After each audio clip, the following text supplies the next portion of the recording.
बिस्मिल्लाहिर्रहमानिर्रहीम। Treaty Imran series मुसन्निफ़ Mazhar Kaleem M.A। एक्रीमियन नेवी की 4 खुसूसी साख्त की जंगी बोट्स इंतहाई तेज़ रफ्तारी से समुंदर का सीना चीरती हुई आगे बढ़ी चली जा रही थी। ये जंगी बोट्स इंतहाई खौफनाक मिसाइलों से लैस थीं।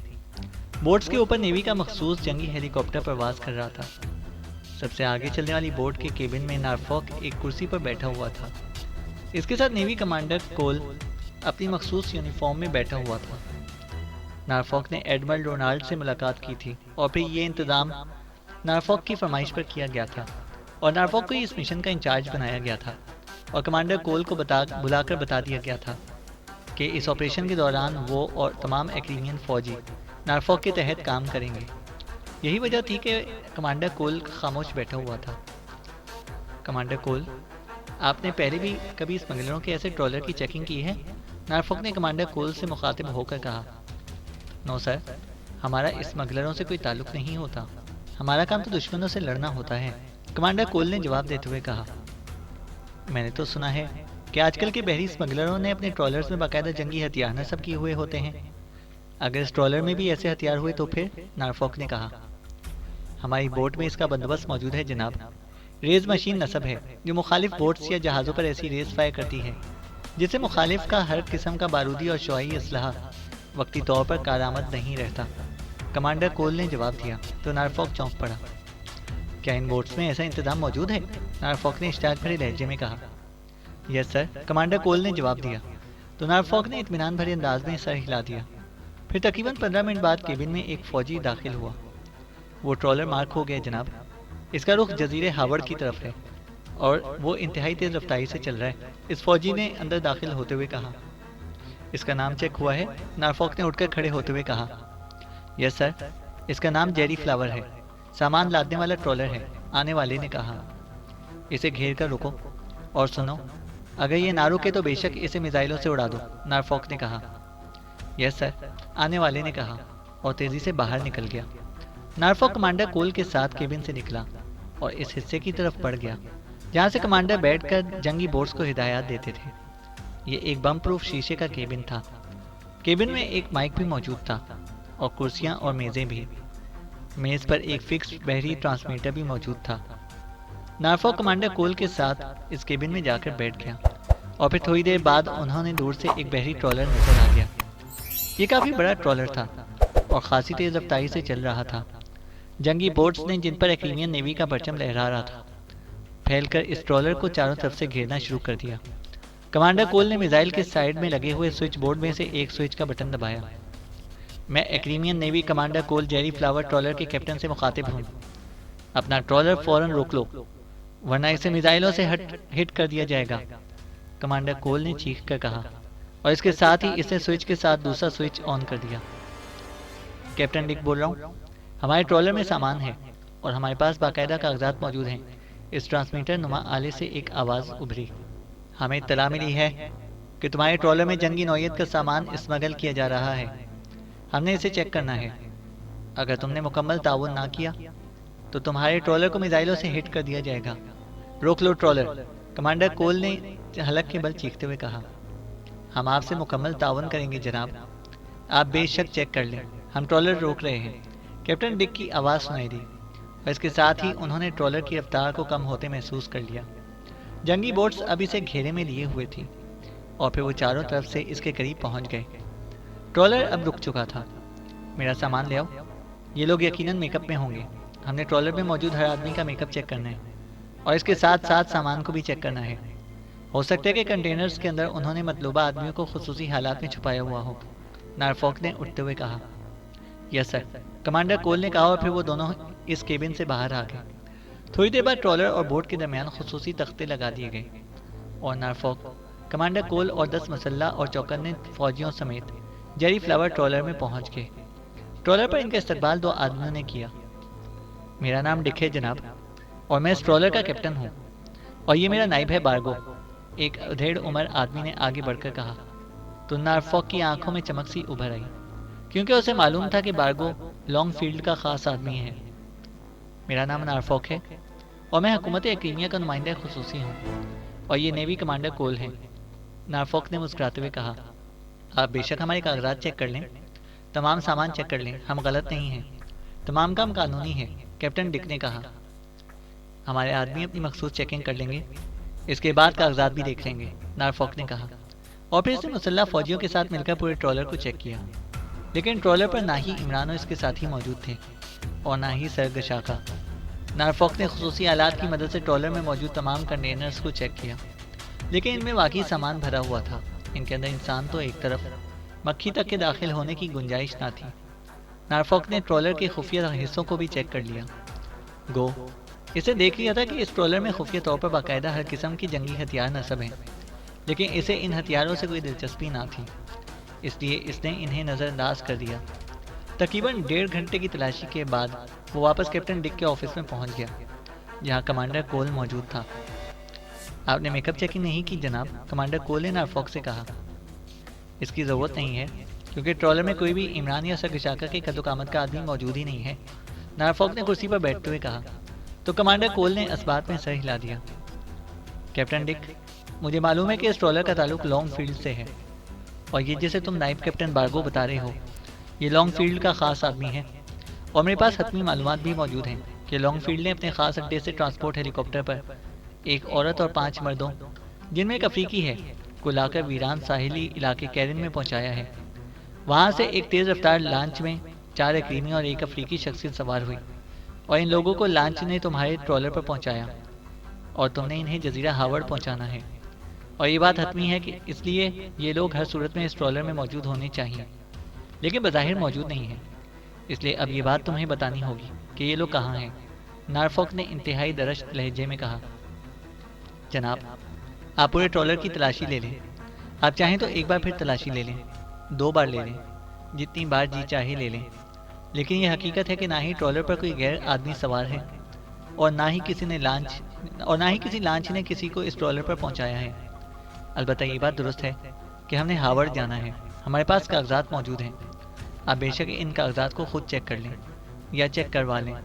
अगर ये गलत हों तो आपकी मर्ज़ी जो चाहे सजा दें, लेकिन जो कुछ है वो आपके सामने है।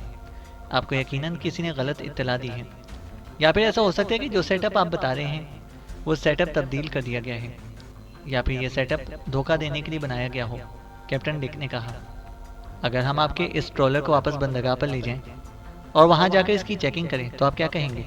नारफॉक ने कहा, आप बेशक जहां जी चाहे इसे लेकर जाएं, हम किसी किस्म का कोई एतराज़ नहीं कर सकते, लेकिन ये सारा सामान चूँकि कानूनी तौर पर जा रहा है, इसलिए इस सिलसिले में जो नुकसान होगा वो हमारी कंपनी खुद ही हुकूमत से वसूल कर लेगी। हम बहरहाल आपसे ताउन के पाबंद हैं, कैप्टन डिक ने जवाब दिया। ठीक है, आप ट्रॉलर को वापस बंदरगाह पर लेकर चले, नारफॉक ने उठते हुए सख्त लहजे में कहा। बारगो, ट्रॉलर को वापस बंदरगाह पर ले जाने का इंतजाम करो, कैप्टन डिक ने बारगो से कहा। यस सर, बारगो ने कहा और उठकर दरवाजे की तरफ बढ़ने लगा। 1 मिनट, ठीक है, अब मुझे यकीन आ गया कि आपका ट्रॉलर साफ है और हमारी इत्तला गलत थी। I am sorry. आइए कमांडर, चलें, नारफॉक ने कहा। जैसे आपकी मर्जी जनाब, कैप्टन डिक ने इसी तरह सादा लहजे में कहा। और फिर थोड़ी देर बाद नारफॉक कमांडर कोल और मुसल्लह फौजियों के साथ वापस अपनी बोट पर पहुंच गया। अब क्या हुक्म है जनाब, वापस चलें? कमांडर कोल ने कदरे तंजिया लहजे में कहा। बाकी बोट्स को आप वापस भिजवा दें, लेकिन आप मेरे साथ जजीरा हावर्ड चलें। हमने इस ट्रॉलर से पहले वहाँ पहुँचना है। मुझे यकीन है कि ये लोग इस ट्रॉलर में किसी न किसी अंदाज में सवार हैं, और चूंकि उन्होंने हावर्ड पहुँचना है, इसलिए हम इन्हें हावर्ड में भी चेक करेंगे, नारफॉक ने कहा। आपने अच्छी तरह चेकिंग कर ली है? क्या इतने सारे लोग जादूगर हैं कि जो नसों और चेकिंग मशीनों के बावजूद वहाँ मौजूद हैं और नज़र नहीं आ रहे? ये ट्रॉलर वाकई क्लियर है, यकीनन इत्तला में कोई गलतफहमी हुई है, कमांडर कोल ने कहा। जो मैं कह रहा हूँ वो करें कमांडर साहब, आपको मालूम ही नहीं है कि ये लोग किस अंदाज में काम करते हैं। मुझे 100% यकीन है कि ये लोग ट्रॉलर के अंदर मौजूद हैं, लेकिन कहाँ हैं ये चेक नहीं हो सका। बहरहाल उन्होंने हावर्ड तो पहुँचना ही है। हेलीकॉप्टर ऊपर मौजूद है, वो इन्हें चेक कर सकता है कि ये लोग हावर्ड की बजाय किसी और तरफ का रुख ना करें। अगर ऐसा हुआ तो हम दोबारा भी इन्हें चेक कर सकते हैं, नारफॉक ने कहा। ठीक है जनाब, मैं बहरहाल आपके हुक्म की तामील का पाबंद हूँ, कमांडर कोल ने कहा। और नॉरफॉक ने इस बात में सर हिला दिया और उठकर वो इस कंट्रोल केबिन से निकलकर इस केबिन की तरफ बढ़ गया जहां वो पहले बैठा हुआ था। इसे समझ ही ना आ रही थी कि इमरान अपने साथियों और सरगशाका समेत आखिर कहाँ चला गया। गो ट्रॉलर को इसने वाकई अच्छी तरह चेक कर लिया था, लेकिन इसकी छठी हिस्स बार बार अलार्म दे रही थी कि इमरान और इसके साथी बहरहाल ट्रॉलर में मौजूद हैं। इसलिए इसने फैसला किया था कि वो हावर्ड इनसे पहले पहुंचकर वहाँ इन्हें खुफिया तौर पर चेक करेगा। अचानक इसे एक और ख्याल आया तो इसने केबिन के अंदर ही मौजूद मुसल्ला फौजी को बुलाया। यस सर, फौजी ने करीब आकर मुअद्दबाना लहजे में कहा। इस इलाके का तफसीली नक्शा लेकर आओ। हावर्ड जजीरा और इसके इर्द गिर्द का नक्शा, नॉरफॉक ने कहा। यस सर, फौजी ने जवाब दिया और तेजी से मुड़कर केबिन से बाहर निकल गया। थोड़ी देर बाद वो वापस आया तो इसके हाथ में रोल शुदा नक्शा मौजूद था। इसी लम्हे कमांडर कोल भी केबिन में आ गया। कमांडर, इस नक्शे को देखें और मेरी मदद करें, नॉरफॉक ने मुस्कुराते हुए कहा और नक्शा लेकर सामने रखी हुई मेज पर फैला दिया। आप क्या देखना चाहते हैं जनाब? कमांडर कोल ने पूछा।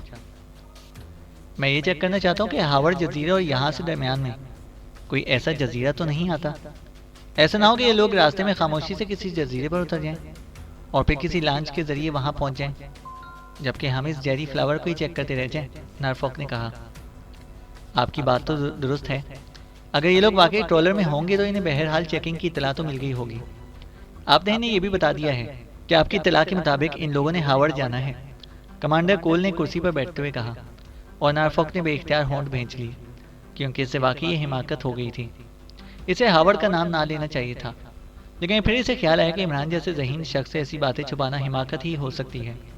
ये देखिए जनाब, इस जगह पर ट्रॉलर मौजूद है और ये जजीरा हावर्ड है और यह है बैनुल अक़वामी रास्ता जिस पर ट्रॉलर सफ़र करते हैं। अब आप देखें कि रास्ते में दो छोटे जजीरे आते हैं, लेकिन इन दोनों जजीरों पर एक्रीमियन नेवी का कब्जा है, इसलिए ये लोग इन जजीरों पर किसी सूरत भी नहीं उतर सकते। इन्हें बहरहाल हावर्ड ही पहुंचना होगा, कमांडर कोल ने निशानदेही करते हुए कहा और नॉरफॉक ने बेइख्तियार एक तवील सांस लिया।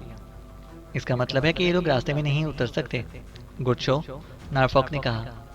जी हाँ, इसके बावजूद हेलीकॉप्टर इनकी निगरानी करता रहेगा।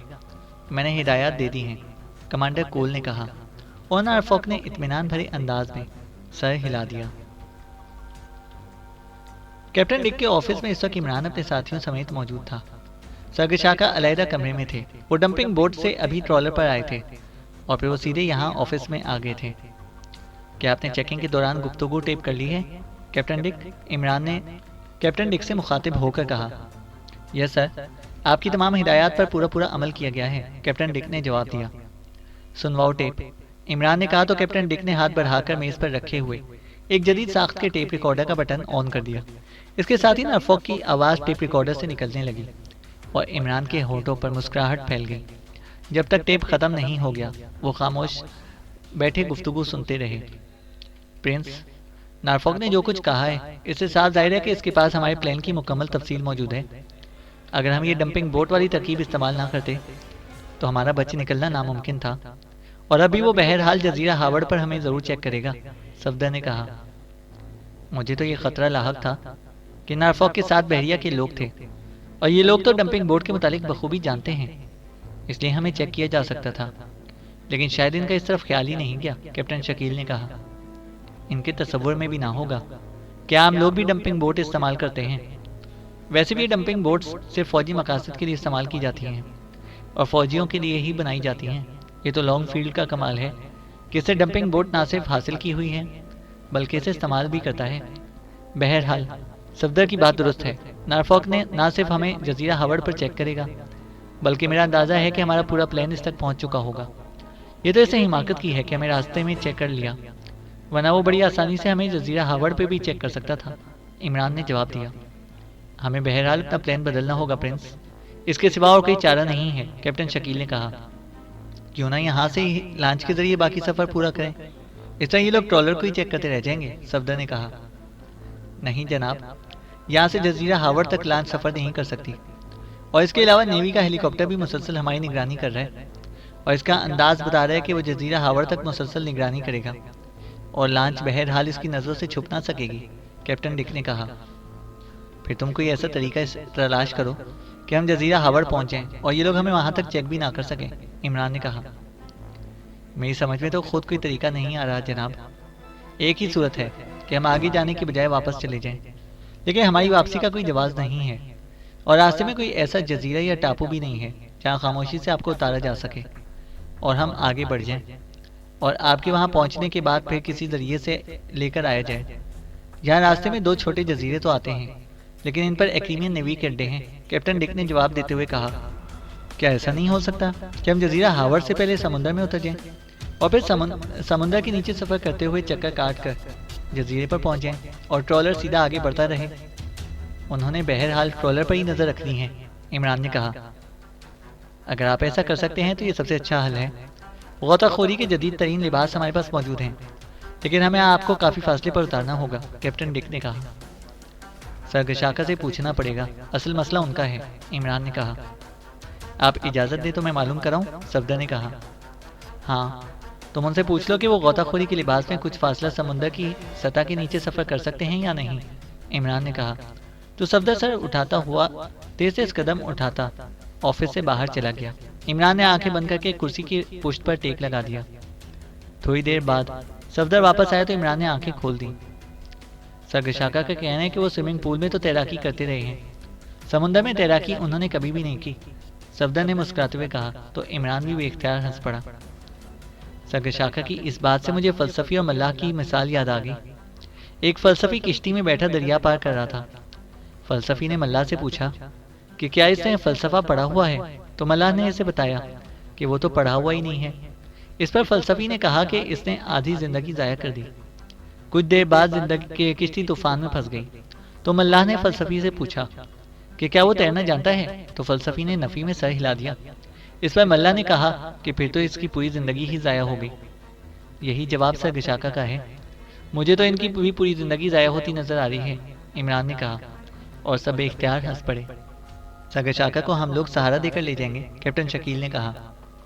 नहीं, ये खुला समुंदर है, यहाँ जो शख्स माहिर ना हो इसे ज़बरदस्ती नहीं लेकर जाया जा सकता। हमें कुछ और सोचना पड़ेगा, इमरान ने कहा, और कैप्टन शकील ने इस बात में सर हिला दिया। मेरा ख्याल है कि आप सब लोग ख्वामख्वाह इतनी दर्दसई कर रहे हैं। ज़्यादा से ज़्यादा यही होगा कि जब हम जजीरा हावर्ड पहुँचेंगे तो वो नारफॉक हमें चेक करेगा, कर ले। इस नारफॉक को भी गोली मारी जा सकती है, तनवीर ने जो अब तक खामोश बैठा हुआ था अचानक बात करते हुए कहा। जजीरा हावर्ड में एक्रीमियन नेवी की क्या पोजीशन है, कैप्टन डिक? इमरान ने तनवीर की बात का जवाब देने की बजाय कैप्टन डिक से मुखातिब होकर पूछा।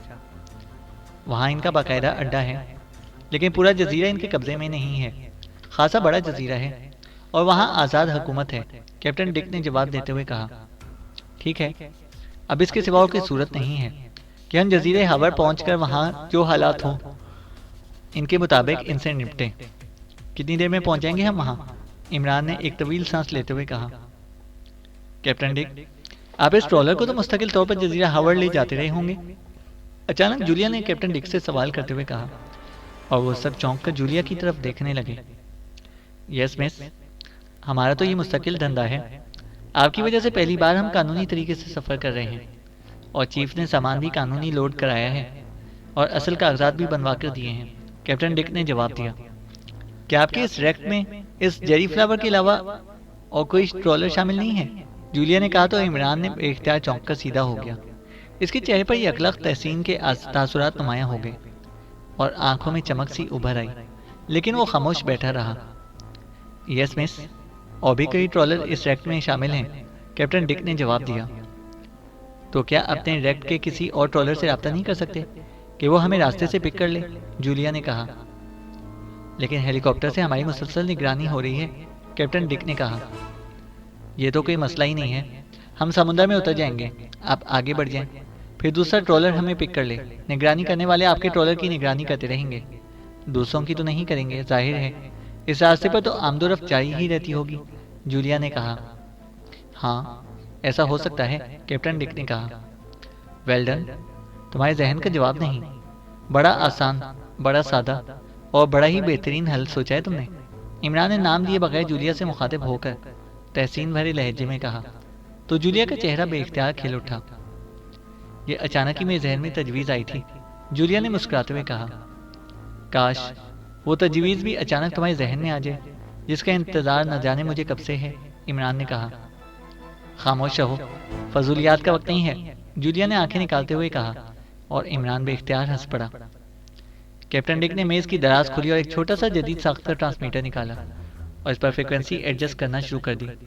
इस बात का ख्याल रखें कैप्टन, ये कॉल कैच भी हो सकती है, इमरान ने कैप्टन डिक से कहा। यस सर, मैं ख्याल रखूंगा, कैप्टन डिक ने जवाब देते हुए कहा। फिर फ्रिक्वेंसी एडजस्ट करके इसे ट्रांसमीटर का बटन ऑन कर दिया। Hello hello, sea wolf calling, over, captain Dick ने बार बार कॉल देते हुए कहा। Yes, well attending you, over. थोड़ी देर बाद ट्रांसमीटर से एक मर्दाना आवाज़ सुनाई दी।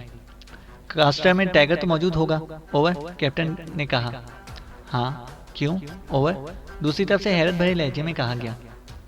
मैंने इससे ज़रूरी बात करनी है, मैं हाईवे में हूँ, ओवर, कैप्टन डिक ने कहा।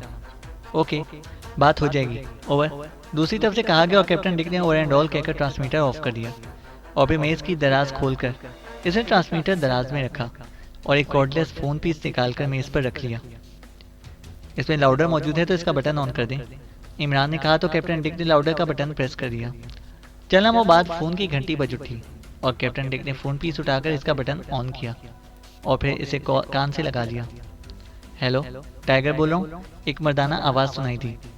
क्राफ्ट बोल रहा हूँ, टाइगर चीफ मिशन पर मैं इस वक्त हाईवे पर मौजूद हूँ, कैप्टन डिक ने कहा। ओह, फिर क्या कोई ख़ास बात हो गई है, दूसरी तरफ से चौंक कर पूछा गया। हाँ, हाईवे पुलिस ने नाकाबंदी कर रखी है, जबकि मेरे पास स्पेशल बॉटल्स हैं जिन्हें चीफ के हुक्म पर फ्राइज हिल्स पहुंचाना है।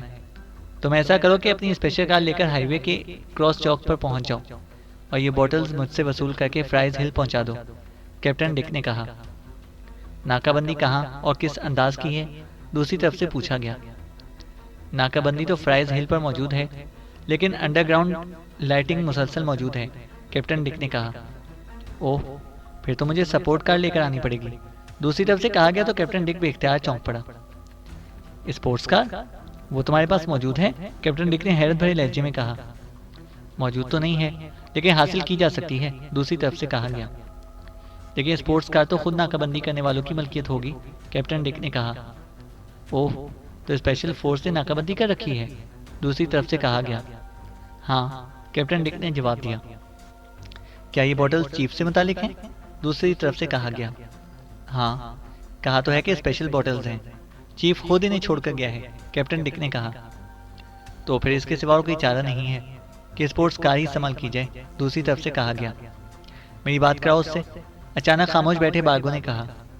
टाइगर, सेकंड चीफ मेरे पास मौजूद हैं, इनसे बात करो, कैप्टन डिक ने कहा और रिसीवर बार्गो की तरफ बढ़ा दिया। हेलो टाइगर, मैं सेकंड चीफ बोल रहा हूँ, बार्गो ने तहकमाना लहजे में कहा। यस सर, फरमाइए, दूसरी तरफ से टाइगर की मौदबाना आवाज़ सुनाई दी। क्या तुम वाकई स्पोर्ट्स कार हासिल कर सकते हो, जबकि नाकाबंदी भी इन्हीं की है जिनकी स्पोर्ट्स कार होगी, बार्गो ने कहा।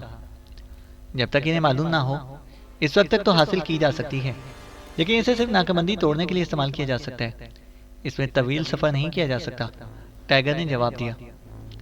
क्या ऐसा मुमकिन है कि तुम स्पेशल बॉटल्स हमारी कार से स्पोर्ट्स कार में मुंतकिल करो और फिर इन स्पेशल बॉटल्स को नाकाबंदी तोड़ने की बजाय किसी दूसरे स्पॉट पर पहुंचा दो जहां कोई ग्रास वेपर मौजूद हो जो इन्हें कहीं और ले जाए, बार्गो ने कहा। कहाँ पहुंचाना है बॉटल्स को और कितनी बॉटल्स हैं, टाइगर ने पूछा। 7 बॉटल्स हैं और इन्हें काफ़ी दूर पहुंचाना है, बार्गो ने कहा। ओके, बंदोबस्त हो जाएगा, मैं 10 मिनट बाद आपको फिर कॉल करता हूँ, दूसरी तरफ से कहा गया और इसके साथ ही राब्ता ख़त्म हो गया। क्या ये वाकई बंदोबस्त कर लेगा, इमरान ने पूछा। जी हाँ, बार्गो ने जवाब दिया और इमरान ने इस बात में सर हिला दिया। फिर वाकई टाइगर की 10 मिनट बाद कॉल आ गई। मैंने बंदोबस्त कर लिया बॉस, क्रॉस चौक पर आप पहुंचेंगे तो आप अंडर फायर करेंगे, फिर हम सामने आ जाएंगे, दूसरी तरफ से कहा गया और बार्गो ने ओके कहकर फ़ोन ऑफ कर दिया। इसके बाद तकरीबन 1.5 घंटे के मजीद सफ़र के बाद ट्रॉलर को खुले समुद्र में रोक दिया गया और पानी के अंदर मखसूस गन से फायर किया गया और थोड़ी देर बाद एक्रीमियन नेवी की एक छोटी लेकिन जदीद आबदोज पानी से बाहर निकलती नजर आने लगी और इमरान को पहली बार लॉन्गफील्ड और इसके आदमियों की ताकत का अंदाज़ा हुआ कि वो लोग एक्रीमियन नेवी की इस कदर जदीद आबदोज भी हासिल कर लेते हैं जिसका बज़ाहिर तस्वुर भी नामुमकिन है। थोड़ी देर बाद इमरान अपने साथियों और सरगशाका और बार्गो समेत इस आबदोज में मुंतकिल हो गया और ट्रॉलर हावर्ड की तरफ चला गया। टाइगर एक्रीमी नौजवान था, इसके जिस्म पर एक्रीमियन नेवी की यूनिफॉर्म थी। आपको यहाँ से कुछ फासले पर एक वीरान जजीरे ट्रामिका पहुंचाया जाएगा। वहाँ एक्रीमियन नेवी का एक ट्रांसपोर्ट हेलीकॉप्टर मौजूद है। आप इस हेलीकॉप्टर पर इत्मीनान से जहाँ चाहें पहुंच सकते हैं। टाइगर ने मुस्कुराते हुए कहा। हमें फाइलैंड पहुंचना है, बार्गो ने कहा। इसका भी बंदोबस्त हो जाएगा।